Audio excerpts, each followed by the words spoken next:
Hi everyone. So as it's Easter this week, I decided that we'd have a chocolate week, which is good. And to do that and still give you some technical information, I'm going to do little Crunchie Bites, which involves making honeycomb and then coating them in chocolate. And if I have some time, I'll show you how to do a little bit of a nest as well so that you can properly serve them up, and then you can give them to your loved ones while you're stuck at home during the virus. Hope you enjoy. So, to make your honeycomb, you are going to need 375 grams of caster sugar, that one, 225 grams of golden syrup, or about half of one of these tins. I say that because it's sticky and it's a nightmare to get off the spoon, so sometimes just dolloping in half is easier. 150 mils of cold water, approximately 15 grams of bicarb, or the equivalent of a tablespoon. And I'm using 200 grams of dark chocolate for the covering. You can use milk chocolate, white chocolate, Caramac, whatever's left over from your Easter egg trove, if you just want to use up the chocolate. Equipment you are going to need includes your usual nice deep pan and a wooden spoon, your sweet thermometer. As you can see, I have a number of different ones, but they all do the same thing. Obviously, a bowl to hold your ingredients, your weighing scales, and a measuring jug. And also, you need a deep, like, roasting tin. The larger the better. I'm using 2 because honeycomb is really fun to make. It's really great for the kids to see the chemical reaction, but it does expand quite rapidly when you add the bicarb, so it's worth having quite a large tin to pour it into when it does that. Right, so first thing we're going to do is we're going to put all the sugar and all the water and the syrup into the pan. You can weigh this out if you want, but syrup is really sticky, and if you do that then you risk having basically syrup everywhere, which, if you're anything like me in the kitchen, could mean that it ends up on door handles, on the ceiling, outside on your car. It's a messy substance. But what I've done is I've took just about half. You can just see that there. How much golden syrup depicts how much the honeycomb is chewy. So if you like yours less chewy, go for more, 200 grams rather than 225, or a little bit more if you like it really chewy. Me personally, I try and keep it more like a snap because it sticks in my teeth. So once again, we're going to melt all this on a low heat so that the sugar doesn't catch. You may have noticed that I've got both hands free. I bought myself a little gizmo because last week when I was trying to make the Turkish delight and holding a camera and whipping this stuff, it was a nightmare.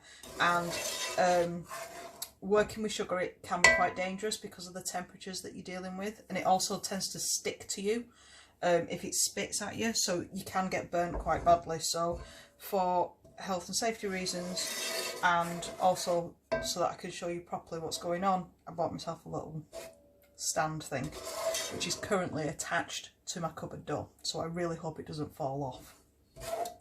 I'm just gonna stir this a little bit until all the sugar's melting. You can see how it's mixing together already. And once all that sugar has reduced, we will bring it up and start it simmering and boiling. So as you can see, this is almost melted now. Just showing you. Apologies that the angle makes it a bit dark, but if I do it on the other side, I'll keep bashing it with my hand. This has only took a couple of minutes to do, even though it's on a really low heat. And what we're going to do is boil it to about 145 degrees, which is just below hard crack stage. I'm going to simmer it till it gets to there, and then we're going to boil it up till it turns this lovely caramel colour, dump in the bicarb, and basically watch it explode. Which I think is the fun part. It's the best thing about honeycomb.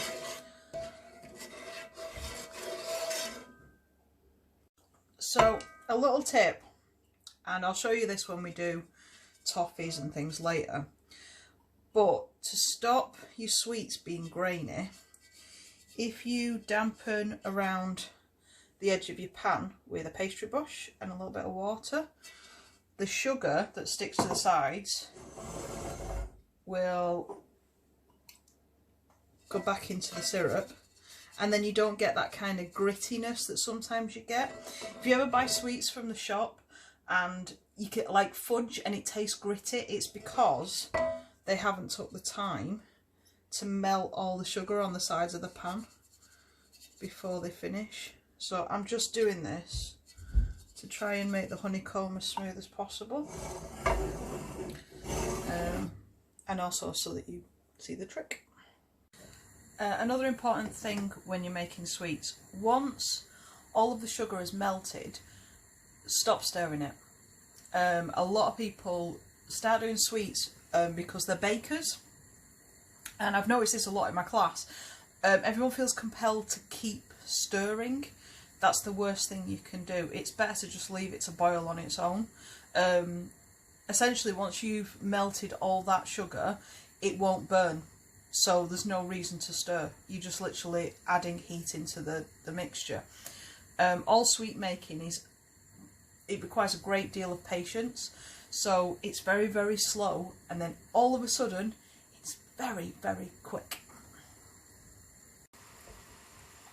So this has only been simmering away for a couple of minutes.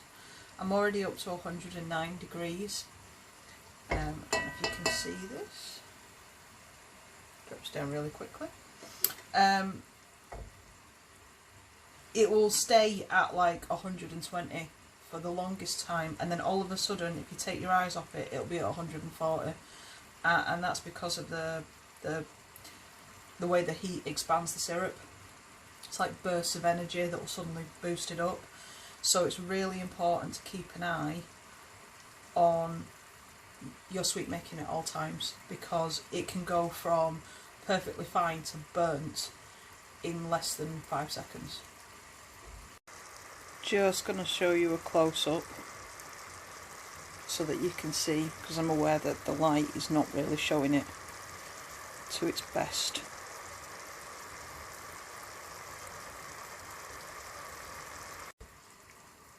So in the time it took me to faff with the camera to show you that close up, we've jumped another 10 degrees, and that's where you've got to keep an eye on this. I'm kind of okay because I know what colour I'm looking for, but if you're doing this for the first time, you really do need to concentrate.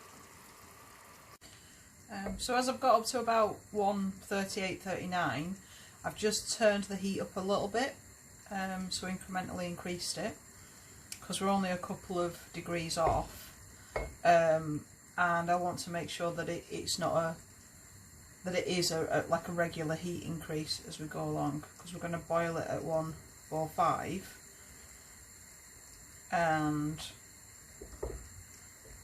that we don't want to go above 154 as a maximum.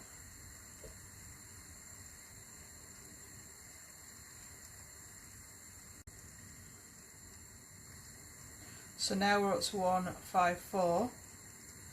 I'm going to turn the heat off, throw in, at 145, sorry, I'm going to throw in the bicarbonate and you'll see it grow, okay?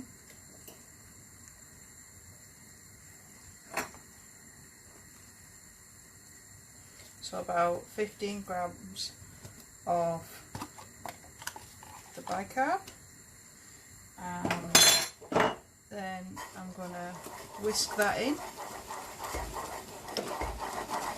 turn the heat off, and you want to mix it until all of that bicarb disappears.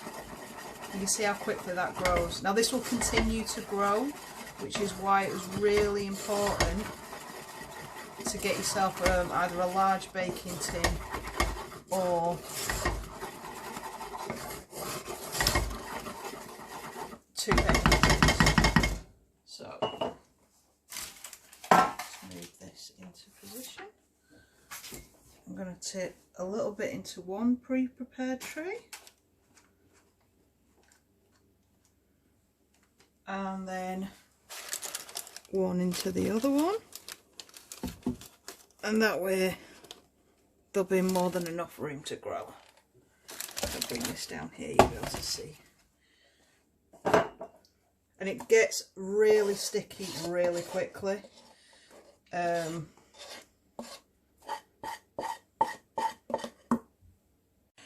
So there you go. That is honeycomb.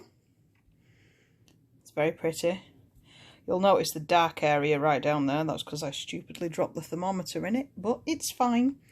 This will take about an hour to an hour and a half to set, at which point we'll be able to crack it, and then we'll go on to the next stage to turn it into crunchy bars. If you don't want to put chocolate around it, you can just eat it as honeycomb. It's cinder toffee, so if you had that when you were a kid, or this is basically how you make it. As you can see, after about an hour and a half,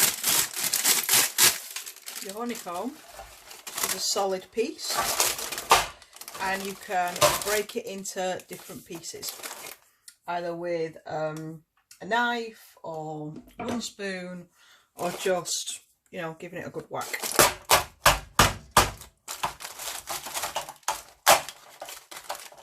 It breaks really easy, so you get that lovely honeycomb. Let's see if I can get the focus in for you.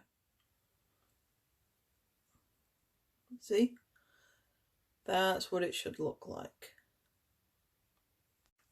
It's sometimes easier to break it from the underneath because it cuts finer.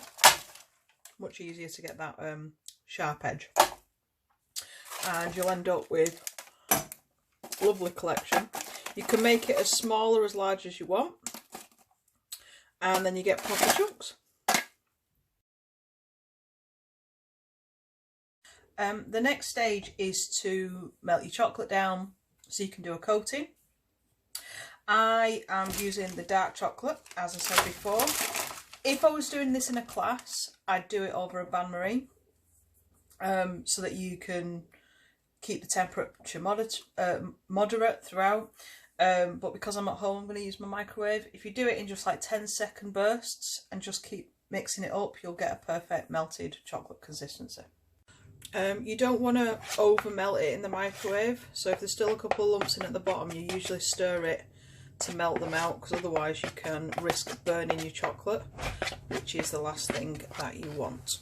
Hello, leave it here. Shush. So I am just going to coat each one of these in a little bit of chocolate, like this, and then put them into a tray like that so I can set them in a fridge. Okay, so finished results. We have the honeycomb, looking very nice, all cracked up. That's come out well. And these are dipped in chocolate. I was hoping to do a mould as well to put them in, but turns out it takes more than 200 grams of chocolate, and there was a lot of honeycomb. So I will show you how to do that in a different video when I have more chocolate on the premises. We're not quite at Easter yet, so I don't have a lot of excess, but fingers crossed that will change. Hope you've enjoyed this. If you have any further questions, let me know and I will post a picture up when that chocolate has set. Look how nice they look. Thanks for watching, everyone. See you next week.